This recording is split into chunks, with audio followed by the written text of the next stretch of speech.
What's going on, everyone? Jeremy here from The Quartering, and it's been an interesting weekend of news. I'm not sure why Captain Marvel slash Brie Larson or the Marvels have been in the news so frequently, randomly, because the movie's not coming out until November, and there's certainly several other Marvel movies that are just more important slash bigger between now and then, Guardians of the Galaxy being one of them. But for whatever reason, there's all sorts of rumors leaving that Brie Larson was fighting with people on set and her not getting along with her co-stars.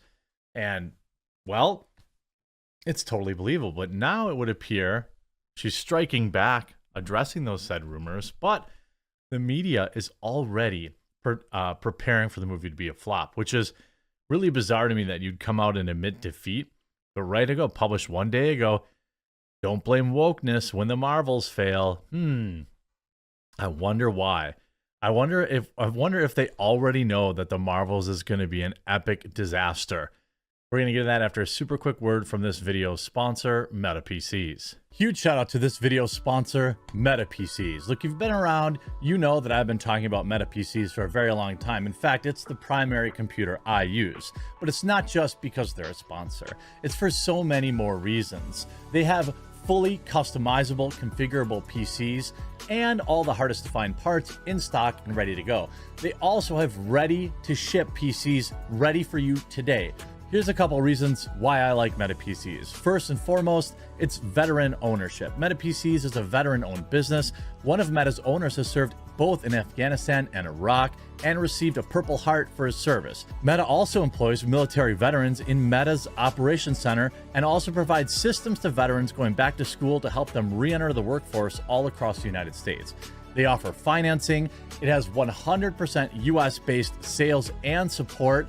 And when you receive your PC, it's ready to go right out of the box. You don't have to get complicated and set things up. You just plug it all in and you're ready to rock. And on top of that, Meta PCs is offering you, my viewer, a huge discount when you use the link in the description or you use promo code TheQuartering. If you use my code at checkout, not only do you save money, but you support my content and a company that will not bow to cancel culture. So maybe you're not ready to pick up a new computer today, but when you are, remember to go to metapcs.com and use promo code TheQuartering to support me and to save money. And everybody wins. I think it's pretty interesting. Sooner or later, the MCU is going to have its first failure. Well, I think Ant-Man was a failure. I think the Eternals was a failure. I believe probably the original Hulk movie with Edward Norton was a failure. They've definitely had failures, so let's not pretend that there aren't any in the past. Ant-Man and the Wasp: Quantumania has gotten poor reviews. The first-time screenwriter says these reviews are wrong, by the way, and had a significant drop-off at the box office, but that makes it a flop, not a failure. DC has a array of movies that actively cause the company to lose hundreds of millions of dollars, but for Marvel, it's just a matter of smaller profits. However, patience is running out, and all signs are pointing to the Marvels being the one that is taking the hit. We need to adopt the brace position for the ice-cold takes about wokeness run amok. Well, certainly Doctor Strange and the Multiverse of Madness making $1 billion would disprove that. I mean, there is interest. Spider-Man makes $1 billion. Multiverse of Madness, $1 billion. Thor, although muted, was 700 million, I think. So go woke, go broke is a phrase that is proven to be meaningless. Oh, well, if thegamer.com says so. It was used for Black Panther and Captain Marvel, which grossed 1.3 billion and 1.1 billion. I wish, oh my God. Yes, right. And they were both required viewing for the biggest movie in the franchise history. And, let's pretend that, let's just ignore that fact. I wish I was that broke. When The Mandalorian cut ties with Gina Carano was thrown around too, Mando's still going strong, and its star Pedro Pascal is raking in millions from both that role and the lead of The Last of Us. We don't know anything about viewership of The Mandalorian in this most recent season, do we? So we don't know. Maybe viewership did drop. I'm not watching it anymore. And I could probably guarantee you there's at least 50,000 other people in this YouTube space that are not interested in watching The Mandalorian anymore. Now, did they pick up 100,000 other new viewers by getting rid of her? That I don't know, because Disney doesn't publish those numbers. But again, just because the stars get paid, that has zero reflection on whether or not people actually saw the movie. Still, it refused to die. Anytime the product said, that a few influential reactionaries somewhere decide is woke that old song plays on the piano again. Well, let's look at this. There are a variety of other factors that could spell danger for the Marvels. However, firstly, Marvel fatigue is eventually going to kick in, and these past few months have been draining. I have faith in Jonathan Majors that can ground the next few big phases as the big bad, but less faith Marvel can give him the platform for that, especially when the writer of Ant-Man 3 is also penning the next Avengers movie. The fatigue is retroactive too. While the point of television arc was to offer more ways to immerse yourself in the world, people have mostly dipped in and out of the TV universe. I keep up with them for work, but it does kind of feel like work at this point. My wife comes to me with each movie and has an enjoyable enough time, but the only show she's stuck with was WandaVision. To understand the Marvels, though, you need to understand that a tertiary character in WandaVerse, Maria Rambeau, but also recall Captain Marvel's own movie, Big Ask when Marvel throws 4 of them at you a year, as well as a completely different show, Miss Marvel. But I thought this was going to be a huge success because strong independent women don't need no man. I don't expect, quote, wokeness itself to play a part, but I do expect it to be blamed. With Brie Larson especially, there's always swirling controversy concocted out of nothing. She's a pretty white nerd who plays video games. It's staggering to me that she's become public enemy number 1 for chuds. I love Brie Larson. Again, you're tuned in to the number 1 Brie Larson fan channel on the internet, so I don't know exactly what they're talking about.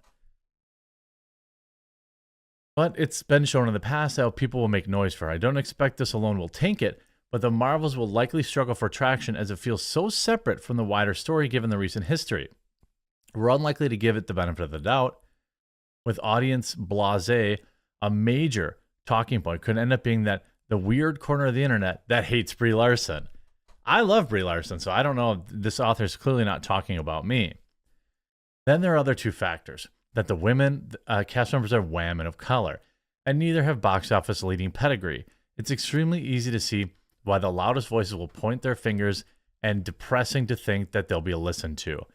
It will not be Teyonah Parris nor Iman Vellani if the Marvels flop, but they will be blamed, and I fear it will cause the Marvel to rethink that won't mean slowing down, getting back to character-driven stories, or making phasers major events that constantly keep the ball rolling endlessly towards them.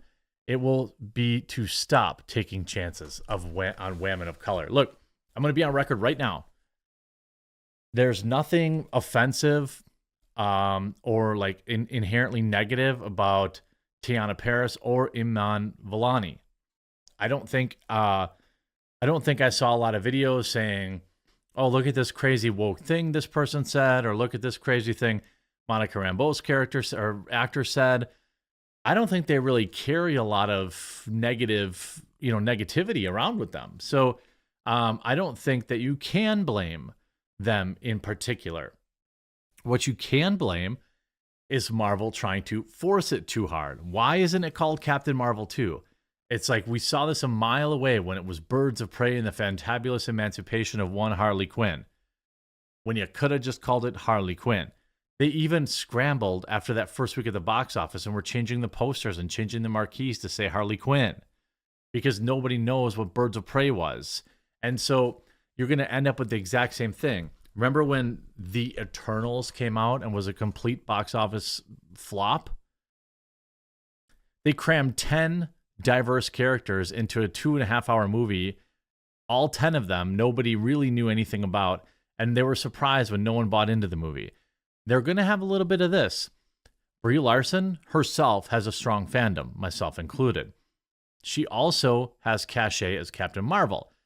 You have now removed Captain Marvel from the title and made it another generic thing called The Marvels. And unless the movie is like absolutely amazing, like a perfect 95 out of 100 by non-biased reviewers, people aren't going to go out of the way to see another movie. People who liked Captain Marvel won't even necessarily look at that title and think that it's the sequel.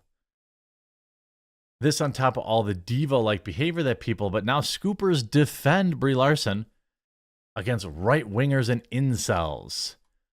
A lot of problems are being said about the Marvels movie from multiple sources.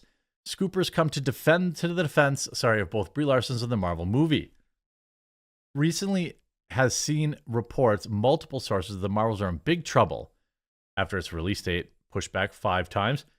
Rumors had offered the reason the latest release delay for the Marvels is to give the flick more time in post-production, with it then reported the film tested poorly on test screens with audiences, said by at least 2 different sources, including feminist Grace Randolph. Then it was said that they were refilming things, involved fixing the 3rd act of the film, and removing goofy content as a result of the failure of Ant-Man, of Wasp, and Quantumania. Again, I could believe that.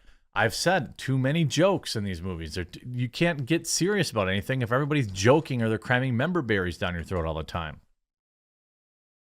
The latest about the problems from Marvel's facing with the movie is a big report from Jeff Snyder, who says that Brie Larson is causing problems with the movie as she's not getting along with co-star Teyonah Parris, and also that Brie Larson doesn't like the Marvels, is not titled Captain Marvel 2. That second part felt weird because she obviously would have known about that for a very long time. However, Casey Walsh, who uses pronouns and apparently has multiple Twitter accounts, with his latest account described as an alt account when his main gets suspended for talking junk to right-wing lunatics, said he heard nothing good or bad about the Marvels and goes so far as to say that ist and phobe YouTubers are to blame, including Jeff Snyder, with another blaming Twitter incels. Writing, quote, "Again, I've heard nothing negative about this production. The movie has gotten more positive praise from tests than other MCU films this year. Ist and phobe YouTubers use Larson as a way to garner favor with other ists and phobes, and this person is no different." So another random anonymous tweet. You hear The Watcher saying, now the second person defending Brie Larson comes from a new scooper on Twitter who actually recently said there were problems on the movie regarding the 3rd act and removing goofier content. The report about Brie Larson being difficult on set of the Marvels is absolutely false. She was looking forward to the sequel being a team-up. But again, these people don't actually have any connections. They don't know any of this stuff. It's funny to me. It's going to flop. It's going to be a great click economy for YouTubers. But hey, maybe the movie will be great. Maybe. But it's clearly not for me. Like having Imnan, whatever her name is, and Monica Rambeau and Brie Larson, this is for women. It's a movie that they clearly set out to make for women, and that's okay. Just not for me. But I do look forward to covering it and maybe watching it on some streaming platform when it comes out. I hope you enjoyed this video. If you did, please do make sure you leave a like on it, and we'll talk to you again real soon.